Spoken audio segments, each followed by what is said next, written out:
My name is Aurelian Sinnott. I'm an assistant principal here. And tonight I'm going to talk to you a little bit about Empower. I'm going to give you a brief introduction of the reason that we're using Empower, how we came to use Empower, and how it's going to impact your student while they're here at DTSOI. Okay? All right, so let's get started. At every meeting, every time we introduce or gather as a group, we like to review and discuss our mission and vision. And so the mission of Don Tyson School of Innovation, I went to slide too soon. Seth, will you put in the back one? Thank you, sir. The mission and vision. So the mission of Don Tyson School of Innovation is the mission is to ensure every student graduates with a Diploma Plus through personalized and accelerated learning connected to the arts, college, business, and industry.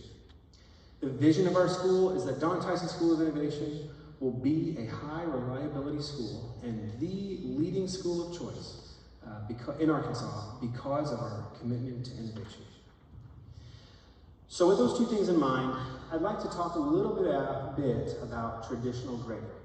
And I'd like to highlight a little bit of the concerns that we as a staff had with traditional grading. And I will apologize, my clicker's been a bit fuzzy tonight. So Seth, can you roll me back a slide? Thank you, sir. Seth, I might just rely on you. I think maybe my battery's low. Okay, so let's take a moment just to talk about traditional grading. On the very left-hand side here in the blue boxes, we have four very typical beginning of the year assignments. The first assignment is assigned syllabus. It's that document that your student gets at the beginning of every class. And the teacher says, take this home to your parents, have them read it, sign it, and bring it back to me. So student A did a great job. Student A took that syllabus, had mom and dad sign it, they brought it back the next day, and they got 10 points. Student B, not so much. They grabbed the syllabus, they took it home, but they didn't get it signed, so they didn't get any points. The same thing for the lab safety agreement. So the document was given to students, they were asked to take it home, have their parents sign it. They took it home, and student A was successful and had their child sign it, or had their parents sign it and return it. But again, student B here, as you can see, just like with the signed syllabus, they did not get their lab safety agreement signed, okay? But now we're on quiz 1 and quiz 2.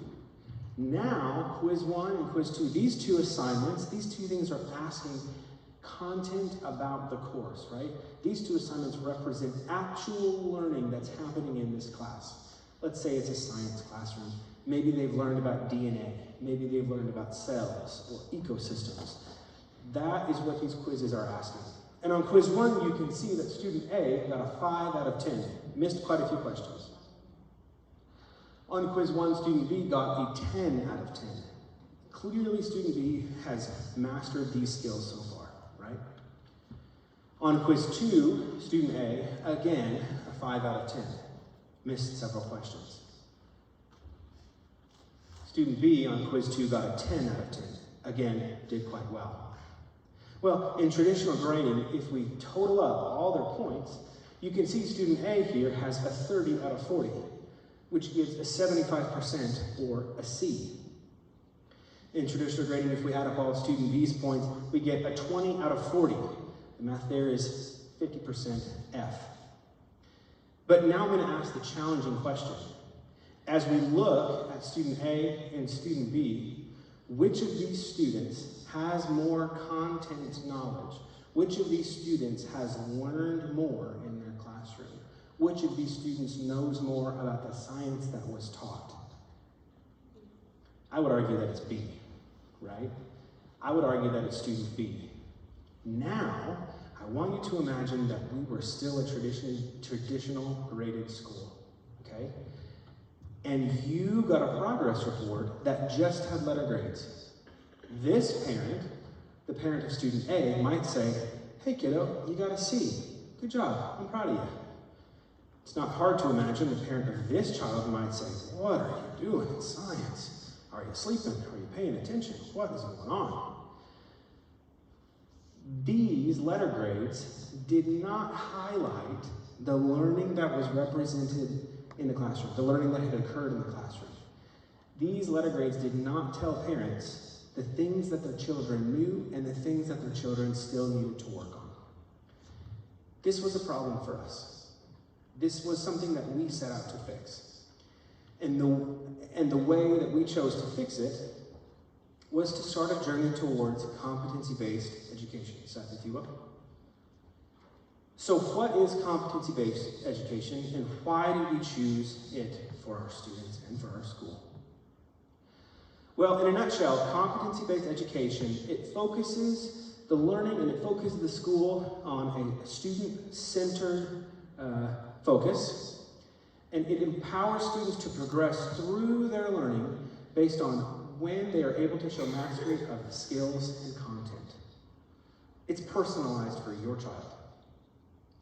If your child already knows these few topics, they are free to progress and learn more. If they need extra help in the beginning topics, we can slow down for them and teach them those topics. A's, B's, C's, and D's, and sometimes F's, left us without the language and understanding of where your child might be and where they need to learn more.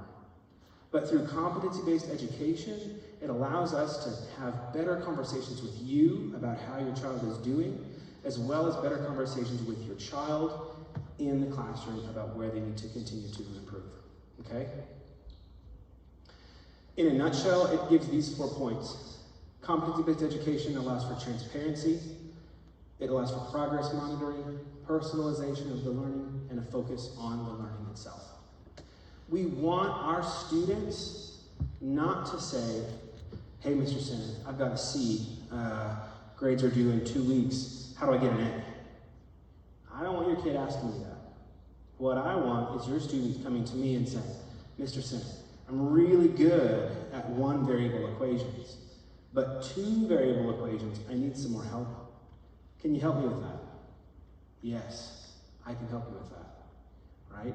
I want to empower you, the parents, to say, hey kiddo, it seems here that we still have a bit of learning left on these 2-step equations, or 2 variable equations. Instead of saying, you got a B, I want you to have an A, right? I want you to be able to have conversations with your child about their learning, and I want to be able to have conversations with you and with your child about their learning as well, okay? Seth, please. So with that said, I've shown you some concern that we had with traditional based grading, and I talked about why competency-based education is a better platform for our school. With those 2 things in mind, it came time for us to search for a new learning management system. It came time for us to search for a new tool in the classroom. You might have heard of Schoology before, or maybe you've heard of Google Classroom. Both are great tools for traditionally graded schools. In a competency-based grading school, those tools fall a little short.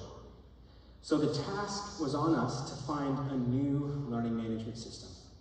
The learning management system that we chose is Empower, which that's probably why you're here right now. Empower is the learning management system designed specifically for competency-based education. Okay, it allows us, your student, and you to have immediate knowledge of your child's progress in learning. And certainly, although last but definitely not least, it allows us to focus our conversations with your child and with you about your child's learning, not necessarily about their grade, okay? I would like to say, the state of Arkansas requires that children in 9th grade through 12th grade, and sometimes in 8th grade, have A's, B's, C's, D's, and F's on their transcripts. We will give your child A's, B's, C's, D's, and F's, hopefully not, poor grades, but we will give your child a letter grade on their transcript, and we will give you plenty of warning and notice before we give your child a letter on their transcript, okay? So we will still do those things, and we will still contact you well in advance, just as we always have done, okay? All right. So by now, all of you probably have a packet, right? And in that packet, there should be a little piece of paper that tells you how to log into Empower. When you log into Empower, you're going to see largely 2 things. You're going to see evidence of learning, which is things like assignments, quizzes, homework, lessons, daily agendas. And you're also going to see something new. You're going to see something that I've never been able to show you before. Don Tyson School of Innovation has never been able to communicate this information to you in such a way like we're about to do now. And it's really quite powerful, and it's pacing. So now we are able to tell you, is your child ahead of where they should be? Are they behind where they should be? If they are ahead, what can they do now? What can they learn next?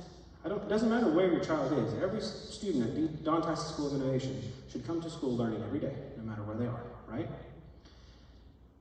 Is your child behind? Maybe they need more support. Where specifically can they get more support? So Empower allows us to have pacing conversations with your child and communicate that to you as well. When you log in, you're going to see a lot of things. For the purposes of this conversation and this presentation, I've highlighted the main bits here, okay? This is one class. This student is taking Tennis 6 with Mr. Busher. And I'm going to draw your attention to two specific spots on this presentation. One is this blue button that says on pace, okay? If your child has mastered the learning that they're supposed to have mastered to this point, that will say on pace. Let's say for the sake of conversation that there are 10 learning goals in the whole class. All year long there's 10 learning goals. 5 in the first semester, 5 in the second semester. And right now, it's mid-September, maybe they should have done 3. If your child has done 2 of the 3, that blue button will not say on pace. It will say, as you can imagine, behind pace. If your child is caught up with the learning that is expected of the teacher for your classroom, it will say on pace. And as you can imagine, if your child is ahead of where they should be, it will read ahead of pace. This is something interesting though. How is it that this child is on pace and yet 0 of 5 of the learning goals are at or above proficient? How is it that my child has not become proficient at any learning goals and yet they're on pace? Well, as teachers, when we teach something to our class, we don't have the expectation that all of our students, or really any of our students, will master the topic right away. It takes time to master things. It takes time to become proficient in learning goals, right? These things take time. So that's how. It's likely the case that your child came to the classroom, has learned up to the point where they should have, and by now, no one really should have mastered this learning goal because we haven't even finished learning about it in class, okay? So that is how you might see something like your child being on pace, but have 0 of 5 learning goals be at or above proficient, okay? The last thing I want to draw your attention to on this slide right here is that plus sign on the far right. When you log into Empower, pay real close attention to that plus sign. Seth? If you click on that plus sign, it will look like this. It will expand the menu, and you'll have a few boxes here I want to draw your attention to. So here on the left, we have the course pace. This shows you the targeted pace of the class and where your child is in relation to the class. Next, you have a next up box. This is the next assignment your child's set to learn. This is what's coming up for your class, what's coming up for your student to work on. And one I'm certain a lot of parents will want to see is missing activities. If your child is behind or is missing some things and hasn't turned anything in, that will be listed here for you to see. Maybe you've noticed, maybe you haven't. Every Friday, we send home an email if your child has missing assignments. And it's automatic. If you haven't received any emails, it means your child doesn't have any missing assignments. If you have received an email and there are missing assignments, all you have to do, well, you can certainly reach out to the teachers or myself or any of us. But if you log into Empower, you can see all of the missing assignments per course in this box right here, okay? So when you log into Empower, look for those plus signs beside your classes. Click that plus sign and it will show you much more information about the class, all right? Okay. Parent logins in your packet. Before you leave here tonight, make sure that you have the document that has your username and password. That's how you can access Empower from a home computer. You can also use your student's Chromebook to access Empower as well. In fact, we encourage that because it enables a conversation between the two. The website, this is also on the packet. It's in your packet on that sheet of paper. But the website is springdale.empowerlearning.net, and you can log in using the credentials provided.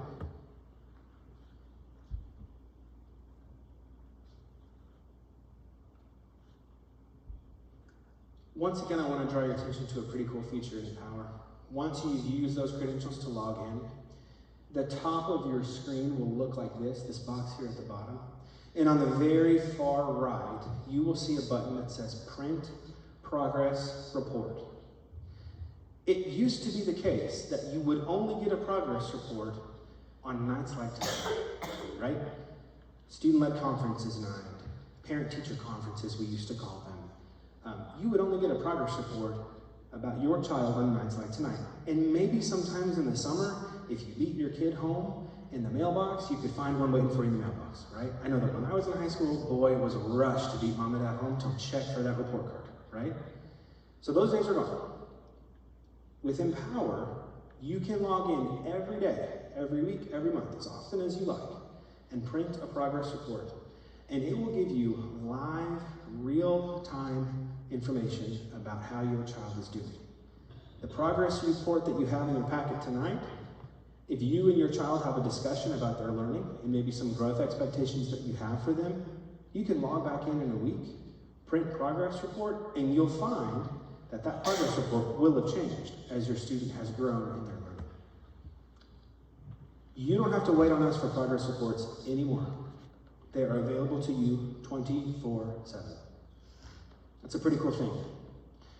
Speaking of progress reports, you've got one in your hand, and so I want to talk about them just a little bit and help you understand what you're looking at. This table on the left, in your progress report right now, you have several of these, very likely. Every class your child takes has a table. At the very top of the table is the name of the course. The second row on the table is the teacher's name. And then every row after that represents something very specific, and I want to be very clear about what it is. Every row, from argumentative writing all the way down to words and phrases, every row is a learning goal that your child will be expected to learn by the end of the year. So in this class, it's very likely that theme and words/phrases has not been discussed at all, and likely won't be until later on in the year. So these rows represent the entire body of knowledge that your child will learn during their time in that course. If you see a blank beside a specific learning goal, it does not mean that your child is way behind pace. What it means is that your child has not yet shown evidence of learning for that particular learning goal. Maybe it's because the teacher hasn't taught it yet. Maybe it's because your student has had opportunities to turn in evidence, but they haven't done it yet. How do I know the difference? How do I know if the teacher hasn't taught it yet or if my child hasn't turned in their evidence yet? It's in the boxes I showed you earlier, right? The missing assignment pieces, you can see that there. Additionally, something else you can see is right here. How's my child doing on pace? We list it right there. Okay? Another thing I want to talk about with this box is the numbers that you see. So as you can see, this child, let's look at the learning goal for language. They've got a score of 3.0. In the progress report, we've included for you a key. And it's just a quick look to help you quickly understand what those numbers mean, okay? So, in the case of narrative writing for this child, the student earns a 3, and that means the student knows the complex knowledge and skills expected for the grade level standard, okay? Well, then let's look at characterization in literary text. We can see the child has a 1.5. I don't see any 0.5s. Anytime you see a 0.5, it means that they can do the number above with a little bit of help. So if I see a 1.5, what that tells me is the student knows, it tells me the number 2 with a little bit of help. With help, the student knows the foundational knowledge and skills, but not the complex knowledge and skills associated with the grade level standard, okay? Does a 1.5 mean your child hasn't turned any homework in? No. Does a 1.5 mean your child is behind? Not necessarily. A 1.5 simply means, in terms of your child's learning, this is where they are. It might be because the class hasn't progressed to that point yet. It might be because they need extra help. In those cases, if your child is far behind, if your child needs intensive support and extra help, we're going to contact you and let you know. All right? Something really cool about Don Tyson School of Innovation that I must tell you and I must share with you. And I wish every school did this. But if you navigate to our website, every learning goal that we expect your child to learn when they enter our school in 6th grade and they leave our school in 12th grade, we have available for you on our website. Not only that, we have scales. Sometimes they've been referred to as rubrics, to help you understand the specific things about theme, narrative writing, comparing literary texts, that will help you have conversations with your child about where they are in their learning. Let's say it's the weekend, and you'd like to help your child with characterization in literary text, because you can see they have a 1.5, and you'd like to help them learn. Navigate to our website, find that learning goal under this course, and you can see the specific scale that your child will be measured on, so that you can help them and have better conversations with them about their learning. Okay? This is a wonderful thing. I wish that every school did this, and I hope that you take advantage of that and look and have a look at what we've put up there. It's quite powerful. So, thank you for coming today. I really appreciate your attention and your time. I'm sure you have questions. If you do, across the hall, we have a dance room where we teach our dance classes, and there is a collection of teachers and principals and instructional facilitators there to answer any question that you might have about Empower. Maybe it's a general question, maybe it's a specific question. Regardless, we're here to help you. Thank you for coming. We really appreciate you, and questions across the hallway. Thanks, folks.